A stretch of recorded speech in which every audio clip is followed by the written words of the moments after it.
All right, ladies and gentlemen, welcome back to the show. My name is Jeff. I own Clinic Growth Accelerator, and you are tuned in to the Clinic Growth Secrets podcast, or maybe you're checking us out on YouTube. So, in this episode today, we're going to talk about the mindset of the $1 million clinic owner. Okay, so for context, my name is Jeff. Again, I own Clinic Growth Accelerator.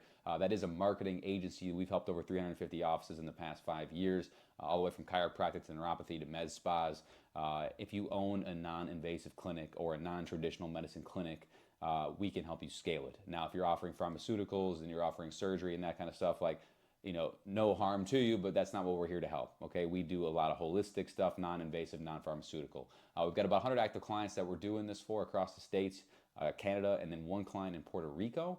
And my goal on this channel is to help you hit at least $200,000 a month. And yes, you heard that, per month, not annually. Okay, so we want to be thinking multi-million on this channel. If you're really content at making $10,000, $20,000, maybe even $30,000 a month, and you don't want to scale, this is not going to be the channel for you by any means. Okay, so but if your goal is to hit big numbers and have a big impact, then this is definitely going to be helpful. Today we're going to talk about the mindset of the $1 million clinic owner and what you need to have embedded in your brain in order to actually take your life and your clinic to the next level. Okay, so in this episode, again, mindset is important. Okay, so again, life is just math.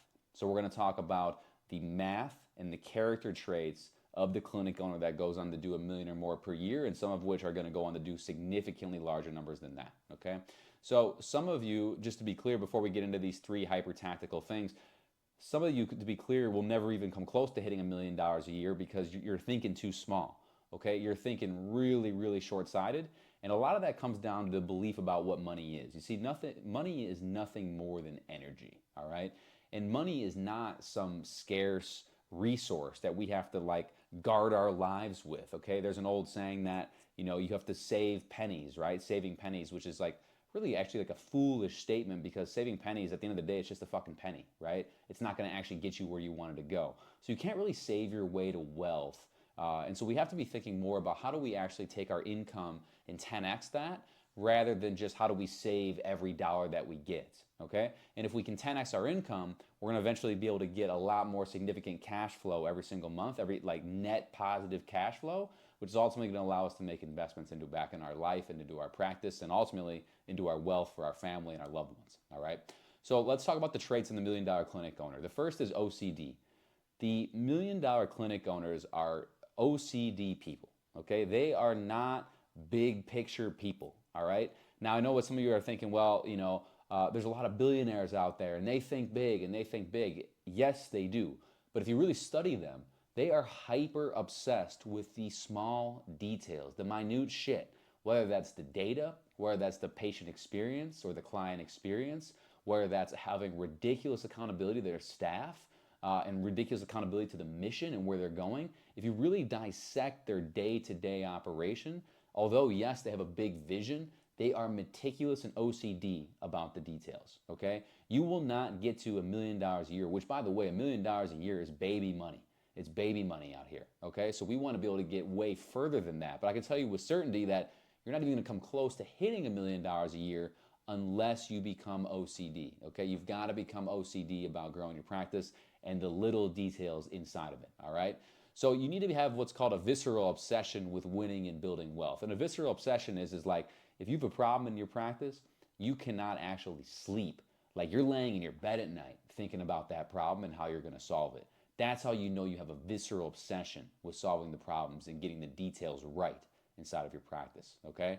So when I think about this from an advertising perspective, because that's what we help with, is advertising. And so when we advertise online, to say that the details don't matter is completely incompetent and also ignorant. All right, because again, when you're setting up ads, you could have the wrong targeting, right? You might have a clinic in Memphis and you have all your right messaging correct. You got a great video, you got good messaging, you have a good offer, but your targeting is out in California.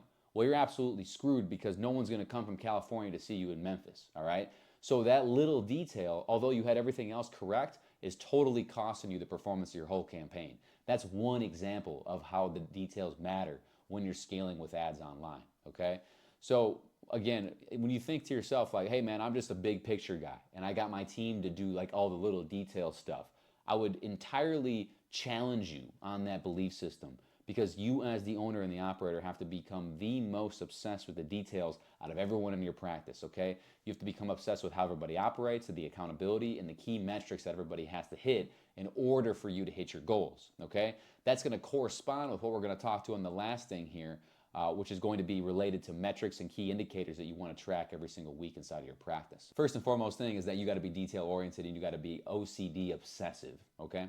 So the second thing is that you must have as $1 million or more clinic owner is you got to move fast. Speed matters, okay? And this is where school has failed us. And it failed me too, to be clear. So to be clear, I went to school for industrial engineering. And the way school is graded is that if you're solving for X, or you're solving a certain problem, or you're doing a memorization type course where you have to remember all the elements of the human body, the muscles, the ligaments, all that kind of stuff. In school, you're taught that if you get one of those things wrong, the whole problem can be wrong, especially when it comes to the math of your business, right?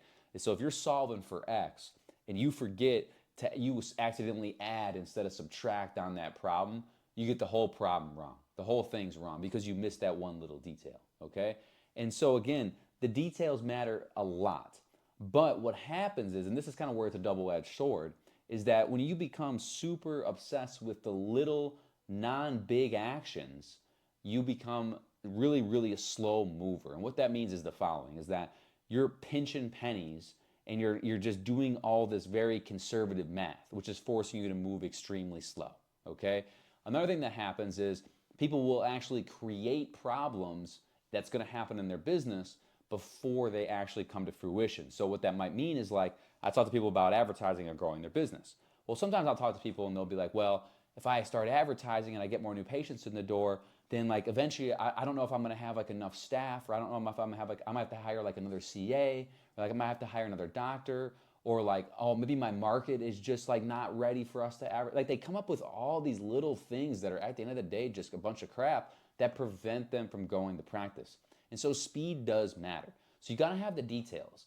But again, like when you're building the business, messy action wins every time, okay? So if you're taking a lot of messy action, you're going to accomplish more in a 365-day calendar year than you are if you're trying to be perfectionist, okay? See, perfectionist is the same thing as procrastination in business, okay? So a lot of times when you're setting up the ad campaign, you're like, oh, well, we're not quite ready to launch because our website isn't perfect, or we're not quite ready to go yet because like the video is not completely edited perfect, and there was a misspelled word in like the video, you know what I mean? Like, most of that stuff doesn't actually matter, okay? And so like, again, like the details do matter on a micro level, but again, if the details are preventing you from going fast, you're becoming too detail oriented. And that's where it becomes a double-edged sword. Because if you listen to like the biggest people in the world and you learn the lessons of the biggest entrepreneurs, they move fast and break stuff. But when it comes to like the patient experience, when it comes to the targeting on their ads, for an example, that's where the details matter a lot. But a lot of people will get the wrong details prioritized, okay? Because there's 1,000 things that we can do as business owners every single day. But most of those things are not actually going to move the needle. For example, if you're listening to this video right now and you're doing less than $20,000 a month and you're focused on patient retention and your goal is to scale, well, that is completely misleading because you don't have a retention problem. You have an acquisition problem. You're doing $20,000 a month. Most people just don't even know who you are. Yes, you want to retain the patients. Yes, you want to make sure that their experience is perfect when they come in the door so you get referrals and you can grow from that. But focusing on retention when you're doing $20,000 a month is a very misleading thing. That is not what you should be focused on as the business owner, right? So, and what that's doing is that's forcing you to move slow. You're like, oh, well, we're not ready to acquire new patients yet because our retention needs work. No, you're at $20,000 a month, dude. You need to grow. You need to get more people in your practice. That's what your business needs, okay? So remember, perfection's a fucking myth. There's no perfection in business. Yes, you're detail-oriented, and yes, you're trying to get things right the first time to avoid rework. But trying to just like hyper overanalyze everything and not take initiatives because you're fearful that your website isn't ready yet, or you're fearful that you don't have enough reviews yet, or you're fearful that your team might drop the ball on the initial phone call, who gives a shit? Just go and do it, make the mistake, and move quicker. That's how you're gonna grow rapidly, okay? So speed does matter, and school has trained us that if you get one little thing wrong, then the outcome can't take place, right? And even my previous example where like you got your targeting wrong, right? You got your messaging right, your offer right, you got good creative, and your targeting was wrong.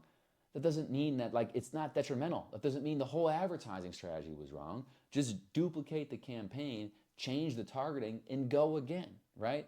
That's the best part about advertising is you have an endless amount of opportunities to get this thing right. It's extremely forgiving. Just because you had one ad that didn't work doesn't mean advertising as a whole won't work for your practice, right? And that's where becoming like, oh, again, overly meticulous can like slow you down because you become fearful and you become just like, again, just kind of like this nervous Nelly when it comes to growing your practice.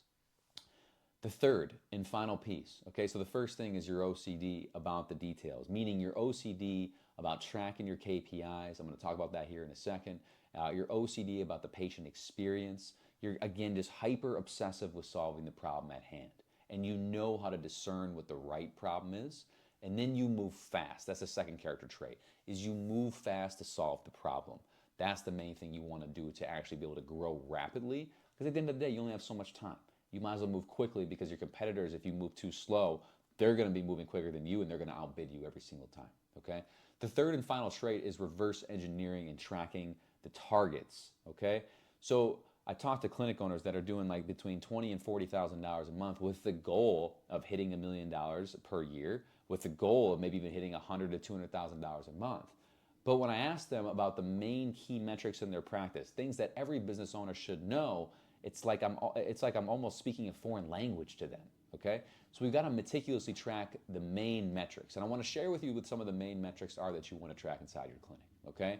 The first one is lifetime value, okay? You got to know what the patients produce for your clinic throughout the lifetime of their entire journey in your office, okay? So lifetime value is not the same as case average, okay? So if you have a chiropractic clinic and you bring somebody in and you do a 90-day treatment protocol, okay? And then from there, you go into wellness, okay? Well, the 90-day, that might be a case average, right? So you might say, hey, look, over the first 90 days, my patient's gonna pay me $2,000. That's a case average. But that is not equal to your lifetime value. Your lifetime value is what is the average number that the patient's going to pay me throughout their whole lifetime in my office. And you might have patients that are with you for some of them 10 years, 20 years, if you've had a clinic a long time. Their lifetime value is going to be significantly higher than your case average. And so we have to be able to reverse engineer and find out what the lifetime value is. If we don't know what the lifetime value is, we can't make accurate marketing decisions, because what's going to do is going to force us to do way too conservative math and not put enough gas on the fire to actually scale. Okay, so you got to know lifetime value. The second is cost of acquisition. We call it CAC, C-A-C, customer acquisition cost. What does it cost you to get a new patient to sign up for care? That includes ad spend and a management fee if you're paying a vendor, as well as any necessary commissions that you're paying out for your appointment setting team. And by the way, if you're not incentivizing your appointment setting team, that's a big opportunity for you, and that's going to make you a hell of a lot more money, okay? So you got to know between ad spend, a management fee, and then my appointment setter commission, what does it cost me and the business to get a new patient to say yes to care, to say yes and make one payment, to be clear, okay? So you got to have a target, and then you got to have current. We're always comparing our targets to our current, target to current, okay? That's how we scale. We set and reverse engineer the targets, and then we track our current metrics to see how in alignment they are with the actual target. And if we can hit our targets, then the outcome will occur, okay? So what is my target customer acquisition cost, and then what is my current customer acquisition cost, okay? The third is AOV. AOV stands for average order value. What is the average order value of all of your patients, okay? Now, AOV is not commonly tracked by a clinic, especially when clinics do reoccurring stuff, which I don't know why, but if you're watching this video, let this just be like the new normal for you to track your AOV.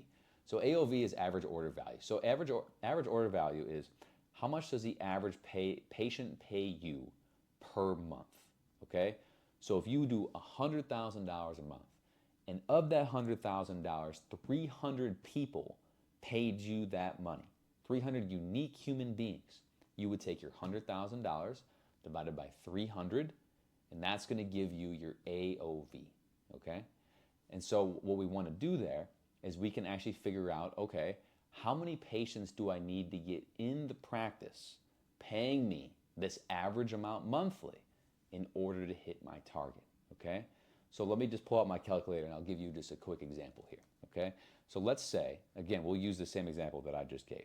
Let's say you're doing 100 grand a month, and of that, 350 people paid you that money. Doesn't matter how many visits they came in, to be clear. We're just trying to figure out how much cash each individual unique human pays you every month. 100,000 divided by 350. That means every single person in your practice paid you $285, okay?